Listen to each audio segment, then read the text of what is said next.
దేవుని పరిశుద్ధ నామమునకు సమస్త మహిమ ఘనత కలుగునుగాక. మహిమ దేవునికే రావాలి, ఘనత దేవునికే రావాలి. మన నుండి ఏదైనా దేవునికి చేరేటప్పుడు అది కేవలం మన నుంచి నేరుగా దేవునికి మాత్రమే వెళ్ళాలి. స్తోత్రం.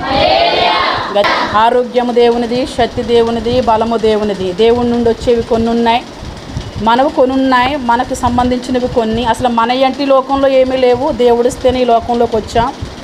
దేవుడు పెట్టిన ప్రాణభిక్షతోనే మనం బ్రతుకుతున్నాం. మందంటూ ఏమీ లేదు, కానీ కొన్ని స్వయంగా దేవుడి దగ్గర నుంచే మనకు రావాలి. అవి దేవుడి దగ్గర నుంచి వచ్చేది ఏంటి? ఆరోగ్యం. దేవుని దగ్గర నుంచి వచ్చేది శక్తి. దేవుని దగ్గర నుంచి వచ్చేది బుద్ధి, జ్ఞానం, సర్వ సంపదలు ఎక్కడి నుంచి వస్తాయి? దేవుడి దగ్గర నుంచి రావాలి. కరెక్ట్ అయిన భక్తి, న్యాయమైన భక్తి మనం చేయాలి. స్తోత్రం. ఉదయం నేను ఒక సోదరిని ఎలా పడితే అలా వచ్చేస్తుంటే తిట్టాను. నేను ఆమెను తిట్టినప్పటికీ, బాబోయ్ ఎంతో చాలా స్ట్రిక్ట్గా ఉంటారు మా పాస్టమ్మ గారు. మా పాస్టమ్మ గారి దగ్గర చాలా జాగ్రత్తగా ఉండాలని భయపడిపోతూ వణుకుపోతుంది సోదరి. ఎవరు? సరస్వతి గారు. స్తోత్రం. దేవుని బిడ్డలారా, చాలామంది భయం లేని వాళ్ళు, చాలామంది భక్తి లేని వాళ్ళు ఈ లోకంలో ఎంతోమంది కనిపిస్తున్నారు. మన సంఘంలో 2 ఉన్నారా 3 ఉన్నారని కాదు, కానీ వాక్యానుసారమైన వాళ్ళు ఉన్నారా లేదా? స్తోత్రం. వాక్యానుసారంగా భక్తి చేయాలి, వాక్యానుసారంగా మనం ఉండాలి, వాక్యానుసారంగా మనం జీవించాలి. దైవభక్తి మనకు గొప్ప లాభాన్ని చేకూరుస్తుందని మీకు మనవి చేస్తూ ఉన్నాను. ఆమె సోదరుడు చెప్పిన మాట మీకు చెప్తూ ఉంటాను. పాస్టమ్మ గారిగా మమ్మల్ని పరిచయం చేసింది మా సేవకులు, మా సేవకురాలు అని. దేవుణ్ణి చూడాలి, కొన్ని మార్లు దేవుని సేవకులను చూస్తారు. దేవుడు అన్ని మార్లు అది బంద్ చేయండి, లాగేస్తుంది, ఫ్యాన్ బంద్ చేయండి, శబ్దం లాగేస్తారు. యూట్యూబ్ ఆన్ చేసినప్పుడు చూశారంట సోదరులు. యూట్యూబ్ ఆన్ చేసి, చెల్లి ఏంటి మీ పాస్టమ్ గారు యూట్యూబ్లో కనిపిస్తున్నారు అన్నాడట. ఇప్పుడే చూసావా ఏంటి అన్నయ్య, మా పాస్టమ్ గారు ఎప్పటి నుంచో యూట్యూబ్కి వస్తున్నారని. అంటే మీ పాస్టమ్ గారిని కళ్ళతో చూశాను, మీ పాస్టమ్ గారు వాళ్ళందరినీ సామానాలు వేసుకుని మందిరంలో ఉన్నటువంటి భజంత్రులన్నీ వేసుకుని వాళ్ళందరినీ తీసుకుని రావడం చూశాను. కానీ మీ పాస్టమ్ గారు వాక్యం వింటే పల్లెటూరుల్లో కూడా ఇలాంటి బోధ ఉందా? స్తోత్రం. ఏమన్నారు? ఆ ముందుగానికి రోజు చెప్తున్నాను, ఆమె లేనప్పుడు చెప్తే వేరేగా ఉంటుంది. పల్లెటూరుల్లో కూడా ఈ బోధ ఉందా? ఈ బోధకి సంఘం తట్టుకుంటుందా చెల్లి? స్తోత్రం.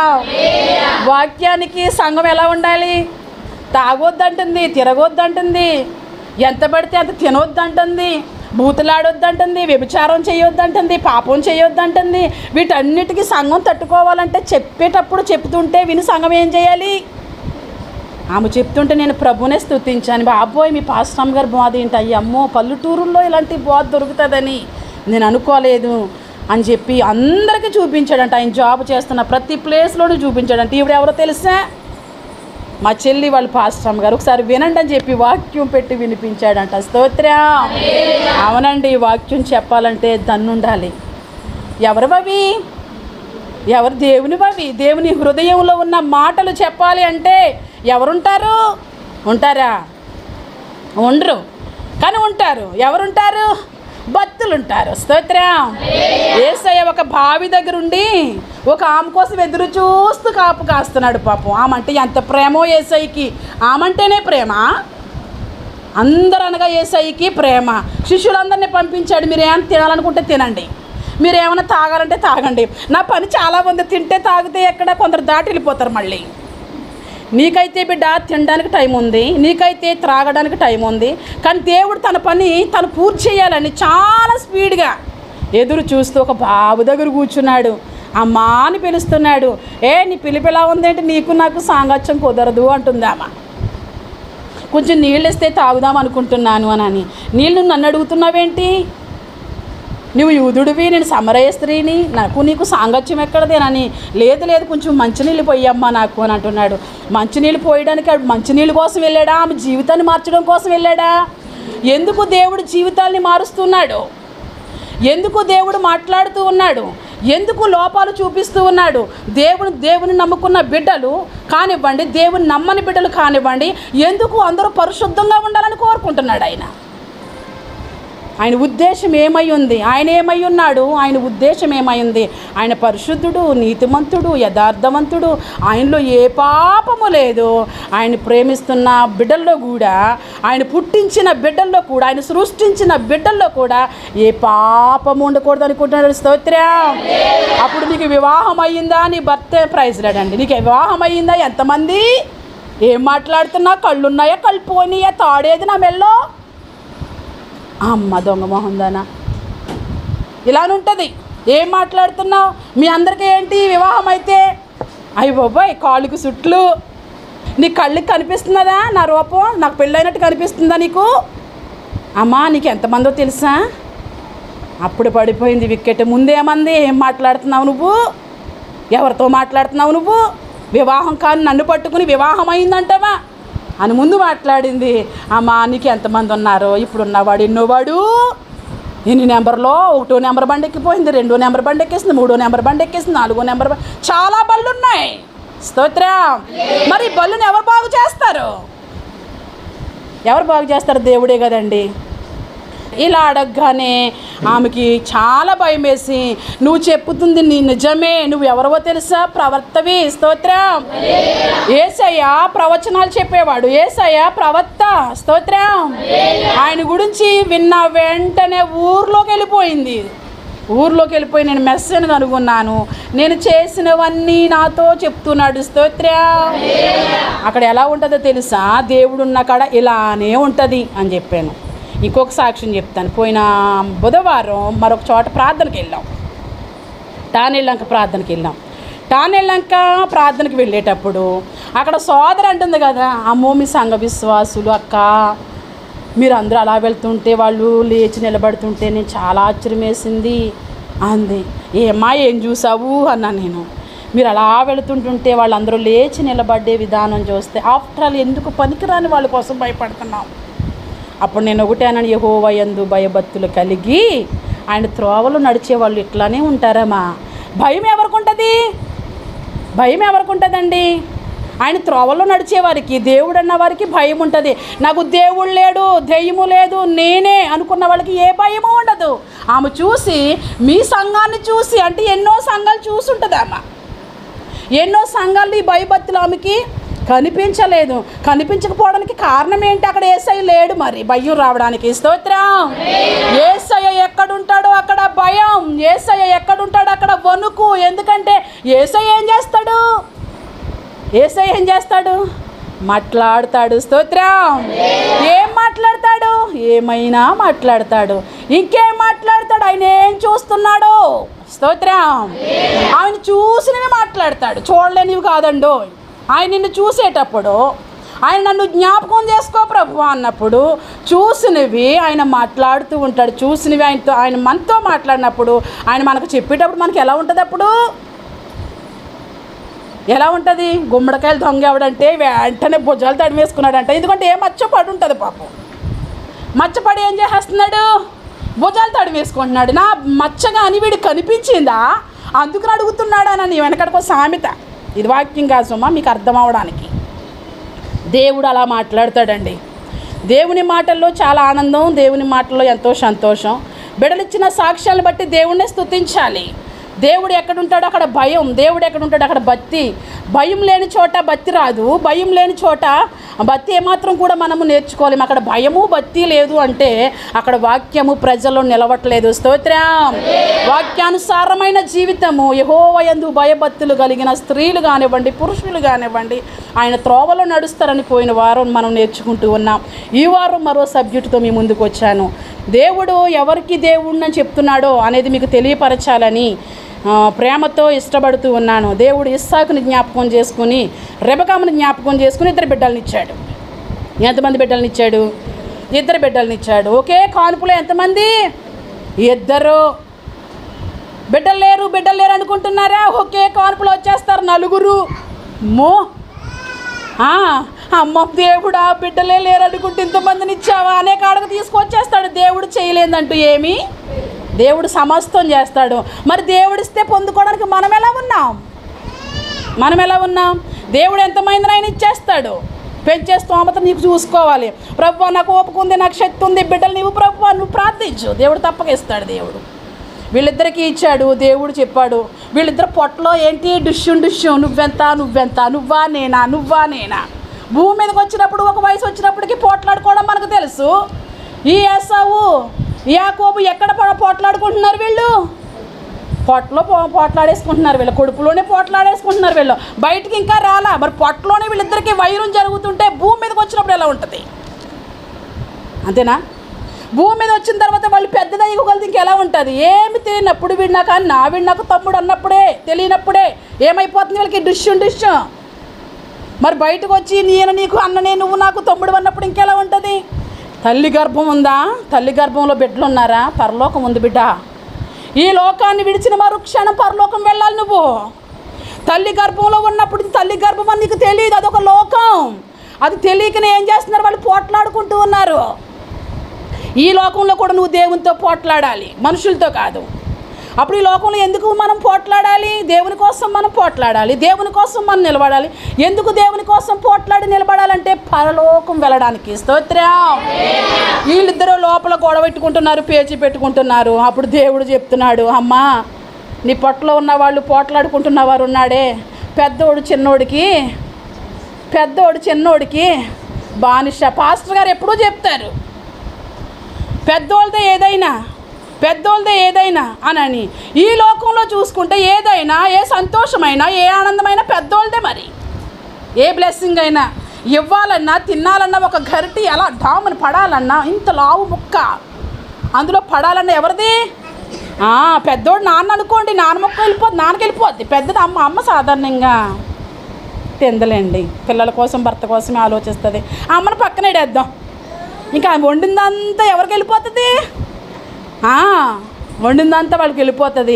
అప్పుడు ఇంకా అక్కడ భేదం ఇంకేమీ లేదు, అక్కడ పెద్దవాళ్ళు. ఇలా ఉన్నప్పటికీ వీడు పెద్దోడు చిన్నోడికి ఏమైపోతాడు? బానిస అని ముందే దేవుడు చెప్పాడు. అలానే అయ్యింది. వీళ్ళిద్దరు పుట్టడంతోనే పోట్లాడు జరిగింది. ఇలా ఉండి పెరుగుతూ ఉన్నప్పుడు చిన్నోడికి ఎక్కడికి వెళ్ళిపోయాడో, పెద్దోడు ఎక్కడికి వెళ్ళిపోయాడో, ఏ షికారికి వెళ్ళిపోయాడో, ఏ షికారికి వెళ్తే అంత ఆకలేస్తుందో దేవుడు ఎప్పుడు చెప్పేశాడు? బానిస అని. ఎక్కడుండగా బయటకు వచ్చాక నీ జాతకం, నీ రాత గీత దేవుడి చేతిలో ఉంది. దేవుడు ఎప్పుడో చెప్తాడు అనుకోక ఆల్రెడీ ఎన్నో మార్లు చెప్పేశాడు. ఇక ముందు కూడా నీకు చెప్తున్నాడు. ఇంకా ప్రేమిస్తున్నాడు ఆయన. ఏం చేస్తున్నాడు? ప్రేమిస్తున్నాడు ఆయన. ప్రేమించి మళ్ళీ మనకి ఏమైనా ఉంటే, లోపాలు ఉంటే ప్రేమించి మళ్ళీ సరి చేస్తూ ఉన్నాడు. ఆల్రెడీ పెద్దవాడు చిన్నవాడికి బానిస, దాసుడు అని ముందే దేవుడు చెప్పాడు. ఈ లోపల వీళ్ళు ఎదిగారు, పెద్దవాళ్ళు అయ్యారు. యాకోబు మరి కుటుంబాన్ని ప్రేమిస్తూ తల్లికి తండ్రికి మంచి సపోర్ట్గా ఉంటూ ఉండేవాడేమో. వంట చేస్తూ ఉన్నాడు. మీ అందరికీ బాగా తెలుసులేండి ఇది. ఏం వంట చేస్తున్నాడు? ఏం కూర వండుకుని వచ్చారమ్మా? నీసు కూరలు మాత్రం చెప్పరు మీరు. అస్సలు నీసు కూరలు చెప్పరు. చారు పెట్టాను, పప్పు పెట్టాను, ముద్దపప్పు పెట్టాను, మామిడికాయ వేసాను, ఇవి చెప్పరు. మాట్లాడితే కోడి, మాట్లాడితే చేప, మాట్లాడితే మేక మెడ మీద ఉంటుందే తలకాయ, ఇట్లాంటి పేరు చెప్తూ ఉంటాం కదా. మరి యాకోబు ఏం వంట చేస్తున్నాడు? మనకు అది దిగదమ్మా. చిక్కిడిగా అసలు అందరూ పచ్చిరొయ్యలు వేస్తేనో, మళ్ళీ పచ్చిరొయ్యలకు తోడుగా ఏమయ్యాలి? రౌండ్గా ఉంటుంది. అన్నీ పడిపోవాలి. నీసు పదార్థాలన్నీ కాయగూరలో పడితేనే సమృద్ధిగా పోతుంటాం మనం. లేకపోతే బాబోయ్ కడుపు నిండదు మనకి. ఈ పెద్దోడు చిన్నోడు ఎవరికి వండుతాడు? కుటుంబానికి వండుతున్నాడేమో, అమ్మకి నాన్నకి తన్నయ్యకి వీడికి వండుకుంటున్నాడేమో చిక్కుడికాయ కూర. పరుగునొచ్చి ఎవరైనా చచ్చిపోబోతున్నాను. ఏం అలసిపోయావు? నీ లాంగ్ జర్నీ ఎలాగుందంటే లోపల ఉండగానే భగవంతుడు చెప్పేశాడు. స్తోత్రం. తల్లి గర్భంలో ఉండగానే నిర్ణయించేశాడు. ఎవడు మార్చగలడు?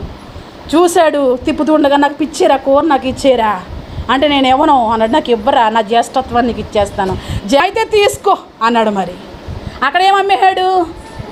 దేవుడు ఏమైతే చెప్పాడో అదే జరిగింది. మాట్లాడే దేవుడు. స్తోత్రం. రెబెక్కమ్మ తల్లితో ముందే మాట్లాడేశాడు. దాసుడుగా ఉంటాడు, బానిష్గా ఉంటాడనని. మొట్టమొదటగా చిక్కుడికాయ కూర దగ్గర పడిపోయాడు.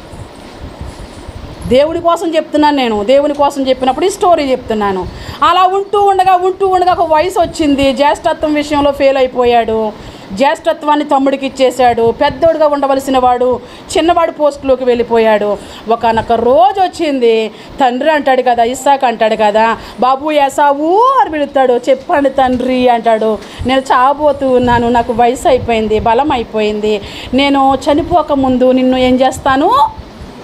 ఏ చిన్నోడికి ఏకేయచ్చు కాదు, బాబు యాకోబు అని పాస్టర్ గారు చెప్తున్న మాటలు గుర్తు రావట్లే. ఆశీర్వాదం ఎవరిదంట? పెద్దోళ్ళది. కానీ దేవుడు మాత్రం అది లేదు సుమా, దేవుడికి అది లేదు.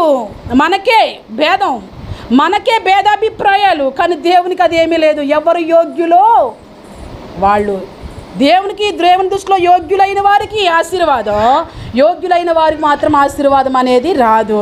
ఇక్కడ పెద్దోడు పిలిచాడు, నేను చనిపోకముందు నిన్ను ఆశీర్వదిస్తాను నాన్న అంటే మరి ఏం చేయమంటారంటే, మంచి రుచిగల భోజనం తీసుకొస్తావా, నేను కడుపు నిండా తిని బేవ్ అని అప్పుడు నిన్ను ఆశీర్వదిస్తాను అని చెప్పాడు. సరే అయితే మంచి రుచిగల భోజనం నీకు తీసుకొస్తాను అన్నాడు. వెళ్ళిపోయాడు బయటికి. ఈ మాటలన్నీ ఎవరున్నారు? ఎవరన్నారు ఈ మాటలన్నీ? అమ్మా తల్లి పోస్టులో ఉన్నావు కాబట్టి బాగా అర్థమైపోయింది, మిగతా వాళ్ళు తల్లులు కాదేమో. మరి తల్లి అన్నది, తల్లి పిలిచింది చిన్నోడిని పిలిచి, అరే మీ నాన్న ఇలా అంటున్నాడు, ఆశీర్వాదం అంతా మీ అన్నకి వెళ్ళిపోతుందిరా, నువ్వు గబ్బ గబ్బ గబ్బ. ఈడేమో బయటికి పోయాడు వేటకి. ఎవరు? బొర్రలో లేదు గుంజు, ఎక్కడుంది మరి? మోకాల్లో ఉంది. స్పీడ్గా పట్టుకొచ్చి నాన్నకి కడుపు నిండా ఆహారం పెడితే టప్పని దీవిస్తాడని అనుకుంటే బాగుండు. అక్కడన్నా చాయిస్ వద్దునేమో. చాయిస్లన్నీ వీడికి వస్తున్నాయి, కానీ ఏం చేస్తున్నాడు? పోగొట్టేసుకుంటున్నాడు. తల్లి వచ్చి చెప్పింది చిన్నోడికి. ఎక్కడికి వెళ్ళిపోయాడు అప్పుడు? మందలోకి వెళ్ళిపోయాడు. సొంత మందలోకి వెళ్ళిపోయి మంచి మేకను తీసుకొచ్చేసి పెద్దోడు తడిమి తడిమి తడిమి పట్టుకునేటప్పటికి ఇక్కడ వంటంతా రెడీ అయిపోయింది, తీసుకెళ్ళిపోయింది. ఆ మేక బొచ్చంతా ఒంటి మీద వేసేసింది. అక్కడికి భయపడుతున్నాడమ్మా. తప్పు యాకోబు చేయలే, తల్లి చేపిస్తుంది. తల్లి మాట నలుగా బిడ్డలు వింటున్నాడు అంతే. నన్ను గుర్తుపట్టేస్తాడు నాన్న, నా స్వరం వేరు, నా శరీరం వేరు, అన్ని స్వరం వేరు, అన్ని శరీరం వేరు. అన్నికి బొచ్చు ఉంది, నాకు బొచ్చు లేదమ్మా అంటే, నువ్వు అలా ఉండరా నా కొడక, నేను చూసుకుంటానుగా, నీకు ఆశీర్వాదం ఎలా రావాలో నేను అలా రప్పిస్తానుగా. తల్లి ప్రయాసపడింది ఆశీర్వాదం కోసం. స్తోత్రం. ఈ లోపల పట్టుకొచ్చింది, పిలిచాడు, నాన్న అని పిలిచాడు. ఎవరు నువ్వు? నీ స్వరం ఇలా ఉందేంటి? కొంతమందికి స్వరాలు ఎవరివో తెలియదు, కొన్నిసార్లు కొంతమందికి దేవుని స్వరం తెలీదు. కొన్నిసార్లు ఇంటికి వచ్చి అమ్మా అనగానే సేవకుడు స్వరం కూడా తెలీదు. ఇక్కడ ఇస్సాకు ఎంత జ్ఞానవంతుడో చూడండి. అప్పటికే వృద్ధుడైపోయాడు, కళ్ళు కనిపించట్లేదు. పిలిచాడు, ఓ నా తండ్రి అని. ఎవరు నువ్వు అంటేని, నేను చిన్నోడిని కాదు పెద్దోడిని అని అనుకుని, నువ్వు తీసుకురమ్మన్నావు కదా రుచిగల భోజనం తీసుకొచ్చాను అన్నాడు. నీ స్వరం అలా లేదే అన్నాడు. నన్ను స్వరం ఎందుకు లేదంటావు, నువ్వేం చెప్పావు అదే తీసుకొచ్చి నేను సైట్రా అన్నాడు. దగ్గరికి అంటా వెళ్ళాడు, తడుముతున్నాడు.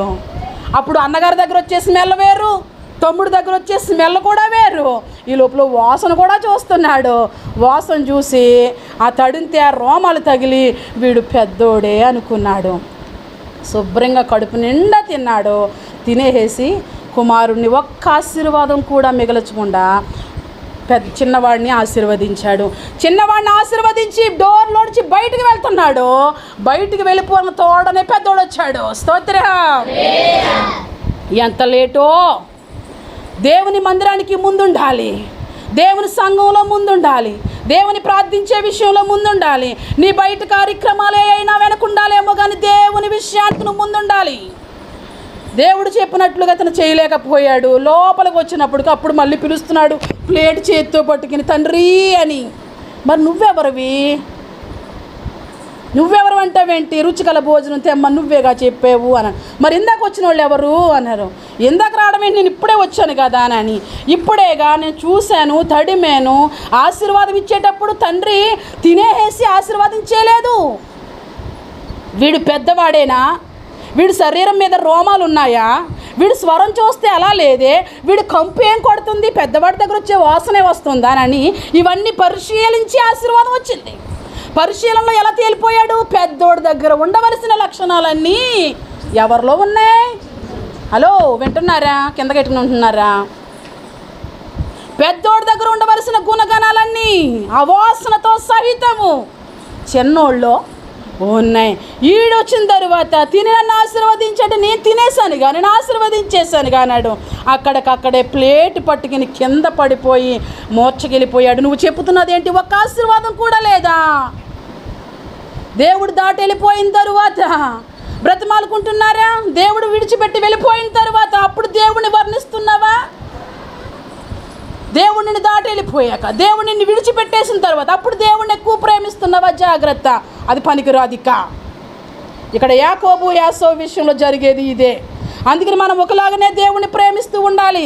దేవుడు మారడు, దేవుని మాటలు మారవు, మనము మారకూడదు, మన మాటలు కూడా మారకూడదు. పిలుస్తున్నాడు, పిలిచి ఏడుస్తున్నాడు, బోర్ని ఏడుస్తున్నాడు. ఒక్కటైనా ఉంటే ఇవ్వు ప్లీజ్ నాన్న, ఒక్క ఆశీర్వాదమైనా ఏమీ లేవురా, శాపాలు తప్ప. కుమారుడు వినకూడని మాటలన్నీ తండ్రి చెప్పాడు, బోర్ని ఏడ్చాడు. నాన్న వాడు ఫస్ట్ టైం కూడా నన్ను మోసం చేశాడు, ఇప్పుడు మోసం చేశాడు అని అనుకుంటున్నాడు పిచ్చోడు. ఫస్ట్ టైం మోసం చేశాడా? నువ్వు వెళ్ళి అడుక్కున్నావా? వాడు నిన్ను నమ్మేశాడా? ఫస్ట్ టైం మోసం చేసింది ఎవరు? ఫస్ట్ టైం అడుక్కున్నది ఎవరు? యాకోబు కాదు కదా. చిక్కుడికాయ ఎర్రగా కనిపించింది కదా అని ఏం చేశాడు? నేను చావపోతూ ఉన్నాను, జ్యేష్ఠత్వాన్ని నీకు ఇచ్చేస్తానని తినే ఇచ్చేశాడు. ఇక్కడ తండ్రి చెప్పగానే మందలోకి వెళ్ళుంటే బాగుండు, వేటకెళ్ళిపోయాడు. వేటకెళ్ళకుండా మందలోకి వెళ్ళిపోయి టప్ మనం చేస్తే తండ్రికి తీసుకొస్తే ఎంతసేపట్లో చేయాలి? కొన్నిసార్లు చాలా స్పీడ్గానే చేయాలి. అయిపోయినాయి, పీకల దాకా కసి పెట్టేసుకున్నాడు. వీడిని చంపాలి. ఎక్కడికి వచ్చింది? ఎక్కడ కనిపిస్తే అక్కడ చంపాలి. వీడిని ఇట్టి పరిస్థితిలో విడిచిపెడితే నన్ను వీడు బ్రతకనివ్వడు అనుకున్నాడు. తల్లికి అర్థమైపోయింది. కుమారుడితో అంటుంది, బాబు నువ్వు నాన్న ఉన్నాడు రా, నాన్న దగ్గరికి వెళ్ళిపో. నాకు ఒక సహోదరుడు ఉన్నాడు, లాభాన్ ఉన్నాడు, లాభాన్ దగ్గరికి వెళ్ళిపో. ఈ ఊరు నుంచి వేరే ఊరికి వెళ్ళిపోతే నువ్వు కొంచెం కొన్నాళ్ళు ఎడబాటుగా ఉంటావు. ఈ లోపల మీ అన్నయ్య కోపం అంతా తగ్గిపోతుంది, నువ్వు మళ్ళీ తిరగొద్దు కానీ అన్నాడు. ఈ లోపల ప్రయాణం చేయడం మొదలుపెట్టాడు. ఎవరు? యాకోబు. ప్రయాణం చేసి ఓ మరియమ్మ ఎక్కడికి వెళ్ళాడు? ఎక్కడికి వెళ్ళిపోయాడు? ప్రయాణం చేసి నిద్రలోకి వెళ్ళిపోయాడు. నీకులాగా. స్తోత్రం. చీకటి వచ్చింది, రాత్రి వచ్చింది. రాత్రి రాగానే అక్కడ మరియమ్మ పడుకున్నట్లుగా, మరి చీకటి రాగానే నిద్ర వస్తుంది కదా. మీకు ఎలుగుండగా నిద్ర వస్తుంది. మీరు రివర్స్ మనసులు. మీరు యాకోబు రివర్స్ మనిషి కాదు. వెళ్ళిపోయాడు. అప్పుడు ఈ టైంలో నేను ఎంత దూరం ప్రయాణం చేయగలను అనుకున్నాడు. వెళ్ళి అలసిపోయిన దాని మీద ఎన్నో రాయిలు కనిపించాయి. ఆ రాయిలన్నిటిని పక్కన పెట్టి ఒకానొక రాయి ఎన్నుకున్నాడు, తలగడగా చేసుకున్నాడు, తలకి ఆనుకున్నాడు. దేన్ని? రాయిని తలకి ఆనుకుని అక్కడ అలా నిద్రలోకి వెళ్ళిపోయాడు. నిద్రలోకి వెళ్ళిపోయిన తర్వాత ఒక కళను చూస్తున్నాడు. ఒక స్వప్నం వచ్చింది. అక్కడ ఒక నిచ్చెన కనిపిస్తుంది. పైనుంచి కిందకి, కింద నుంచి పైకి దేవదూతలు వెళుతూ ఉన్నారు. వాళ్ళని అలా చూస్తూ ఉండగా దేవుడు మాట్లాడుతున్నాడు, నేను నీకు తోడై ఉన్నాను. స్తోత్రం. ఏంటి? ఎన్నోడు వచ్చేసింది అప్పుడే. ఎన్నొచ్చేసినాయి? ముందేమో చిక్కుడుకాయలు, ఇక్కడేమో తండ్రి ఆశీర్వాదం. మూడో దగ్గరకు వచ్చినప్పుడు ఎవరు ఆశీర్వాదం వచ్చేసింది? దేవుని ఆశీర్వాదం వచ్చేసింది. ఈ నిచ్చెనలో నుంచి వీళ్ళిద్దరిని చూస్తున్నప్పుడు, దేవదూతను చూస్తున్నప్పుడు దేవుని స్వరం వినబడుతుంది. యాకోబు నేను నీకు తోడై ఉన్నాను, నువ్వు ఎలా ఉంటావో తెలుసా అన్నాడు. ఇటేమో అక్కడ జ్యేష్ఠత్వం అన్న. నా తండ్రి దగ్గరికి వెళ్ళిన తర్వాత ఆశీర్వాదం అంతా, తండ్రి దగ్గర ఉన్న ఆశీర్వాదం అంతా యాకోబుకు వచ్చేసింది. మూడో ఆశీర్వాదం ఎలా వచ్చిందో తెలుసా? నువ్వు తూర్పు, పరమడ, ఉత్తర, దక్షిణ 4 దిశలో వ్యాపించేస్తావు. నీ సంతానము మహాభివృద్ధిలోకి వెళతాది. ఏ దిక్కుకి వెళ్ళినా నీ సంతానమే అని అక్కడ దేవుడు మాట్లాడడం ప్రారంభించాడు. దేవుడు అలా చూస్తున్నాడేమో ఎవరు ఈయనని. అప్పుడు దేవుడు పరిచయం చేస్తున్నాడు, నేను అబ్రహాము దేవుణ్ణి. స్తోత్రం. నీకు ముందే చెప్పాను దేవుని గురించి చెబుతాను అని. ఎవరు దేవుడు అంటే ఈయన? నేను అబ్రహాము దేవుణ్ణి అని చెప్తున్నాడు. అబ్రహమ్మ గ్రాణి, నేను ఇస్సాకు దేవుణ్ణి. స్తోత్రం. ఈ దేవుడు నీకు దేవుడేనా? దేవుణ్ణి నమ్ముకున్నాం, దేవుణ్ణి ఆరాధిస్తున్నాం, దేవుని మందిరానికి వస్తున్నాం. నువ్వు ముందు వచ్చావో వెనకాల వచ్చావో ఏ కోవలో వచ్చావో అది నీ విజ్ఞప్తికి విడిచిపెట్టాను. దేవుడు నేను ఫలానామికి దేవుణ్ణి చెప్పగలుగుతున్నాడా? నేను ఫలానామికి దేవుణ్ణి ఇక్కడ యాకోబుకి చెబుతూ ఉన్నాడు, నేను అబ్రహాము దేవుణ్ణి. నీ ఇంటికి దేవుడేనా? నీ కుటుంబానికి ఈయన దేవుడేనా? నీ గ్రామానికి ఈయన దేవుడేనా? ఈయన దేవుడైతే తూర్పు పరమట ఉత్తర దక్షిణాలు నువ్వే వ్యాపించేస్తావు. స్తోత్రం. ఇంకా ఏమన్నాడు తెలుసా? నేను యాకోబుకు కూడా దేవుడినే. తర్వాత ఇలా ఉంటూ ఉన్నాడు.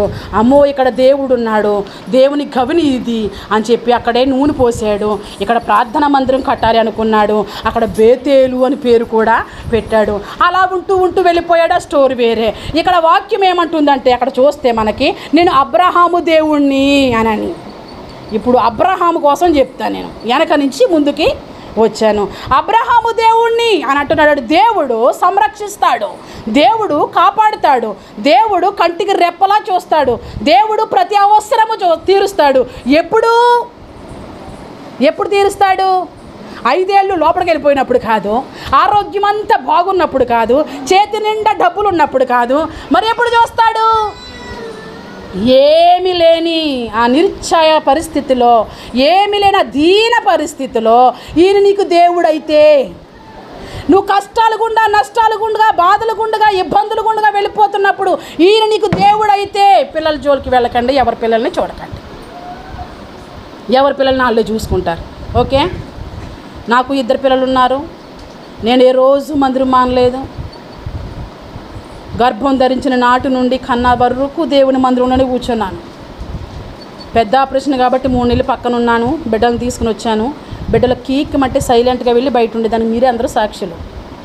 ఎక్కడ ఎవరికి డిస్టర్బెన్స్, ఏ విశ్వాసకి డిస్టర్బెన్స్ తగిలించాల. నేను కొన్ని మార్లు పాస్టర్ గారు ఎత్తుకుని వాక్యం చెప్పేవాళ్ళు. నేను చూసుకున్న తర్వాత చాలా మార్లు ఆయన ఎత్తుకునే చెప్పారు. తర్వాత నేను బయటకు తీసుకెళ్ళిపోతూ ఉండేదాన్ని. బిడ్డలను ఆడిపించుకోండి, వాళ్ళు పిల్లల్ని వాళ్ళని చూసుకునేవండి. బయట వాళ్ళు మాత్రం సమయాన్ని పోగొట్టుకోకండి. ఈయన నీకు దేవుడేనా? ఈయన నీకు దేవుడైతే నువ్వు ఎట్లా ఉండాలి? ఏమని చెప్పాడు యాకోబుతోని? యాకోబు నేను నీకు దేవుణ్ణి అని చెప్పలేదు.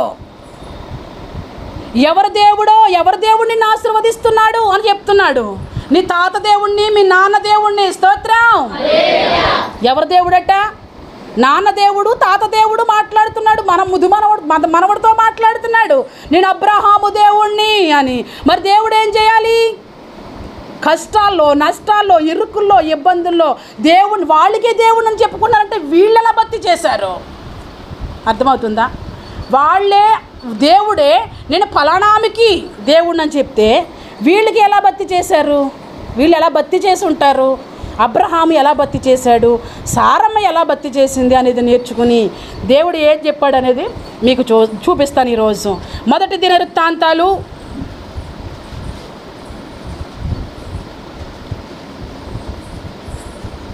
16వ అధ్యాయము 21వ వచనం. అమ్మా అందరూ తీసుకోండి, అందరూ ఇక్కడే ఉండండి. నేను అభిషేకించిన వారిని ముట్టకూడదనియు, బిడ్డలారా నా ప్రవర్తలకు కీడు చేయవద్దనియు అమ్మా సెలవిచ్చి ఆయన ఎవరినైనాను ఎవరికి ప్రవర్తలకు హింస చెయ్యనివ్వలేదు. వారి నిమిత్తము రాజులను గద్దించెను. స్తోత్రం. చప్పట్లు కొట్టి దేవుడు స్తుతించండి. దేవుడు అంటున్నాడు కదా, చాలు. దేవుడు అంటున్నాడు కదా, నేను అభిషేకించిన వారిని ఏంటంట? అభిషేకించే వాళ్ళని ఎవరు ముట్టకూడదు, ఏం చేయకూడదు? అభిషేకం అంటే ఎవరిది అభిషేకం? దేవుని అభిషేకం. గుర్రం మీద అని, గేదెల మీద, ఎద్దుల బండి మీద, ఆ బెడ్ మీద మందసం పట్టుకెళ్ళిపోయి తూలింపు వచ్చిందని చెప్పి ఉజ్జి పట్టుకున్నాడు ఇలా మందసాన్ని. స్పాటెడ్ మందసం ఎవరు? దేవుడు. కూర్చేపు తగులుదాం, వాళ్ళకి తగులుదాం, చెయ్యి తగిలిందాం, కాలు తగిలిందాం అని అనుకుంటున్నారా? చెయ్య కాలు తగిలిందాం అనుకుంటున్నారా? పర్మిషన్ ఎవరు? దేవుడు. అబ్రహాం కోసం చెప్తున్నాను ఇవన్నీ. అబ్రహాం జీవితంలో ఏ చెయ్యి తగలనివ్వలేదు, ఏ కాలు తగలనివ్వలేదు చెప్తున్నాను మీకు. అందుకని అక్కడి నుంచి దేవుని కాడి నుంచి ఇలా వస్తున్నాను. అట్నుంచి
ధనవంతుడికి ఉందా, దరిద్రుడికి ఉందా? ఆత్మ సౌందర్యం ఎవడికుంది? ఈ ధనవంతుడు, ఈ పేదవాడు, బల్ల మీద తినే రొట్టు ముక్కలు తినేవాడు ఆ రోజున కన్ను మూసాడు. ఎవరు వచ్చేసారు నేరుగా? నిన్ను ఎవరు పాతి పెట్టాలి? కొంతమంది ఎవరు వచ్చిన కప్పెట్టరని దేవుని విడిచిపెట్టేస్తున్నారు. నా తంతు కార్యక్రమాలు నాడింగా జరగవని దేవుని విడిచిపెట్టేస్తున్నారు. ఈ దేవుడే తీసుకెళ్ళిపోతాడు నేను నేరుగా. ఏ పెట్టలోకి వెళ్తావు? ఏ మట్టిలోకి వెళ్తావు? అబ్రహాం దరిద్రుడు ఏ పెట్టలోకి వెళ్ళాడు? ఏ మట్టిలోకి వెళ్ళాడు? కన్ను మూసాడు, అందరూ చచ్చిపోయినట్టు ఈయన చనిపోయాడు. కానీ దేవుని విడిచిపెట్టలేదు. వాళ్ళ స్థితి చూసి వీళ్ళ స్థితి చూసి ఓతలేసుకోలేదు. నేనున్న స్థితిలోనే సమృద్ధిని కలిగించు. ఏమున్నా లేకున్నా నీ కొరకు బ్రతకాలి, అది నీ డ్రీమ్. ఏంటి? ఏమున్నా లేకున్నా నీ కొరకు బ్రతుకుతాను ప్రభువా, నువ్వు నాకు ప్రార్థన చేస్తాను ప్రభువా, నా మాట అంటే వీళ్ళు మారట్లేదు, నువ్వు వెళ్ళి అమ్మాజీ దేవుడిని అని చెప్పు. స్తోత్రం. నేను ఎప్పుడూ చెప్తాను, నువ్వు నా దేవుడిగానే పరిచయం అవ్వాలి. స్తోత్రం.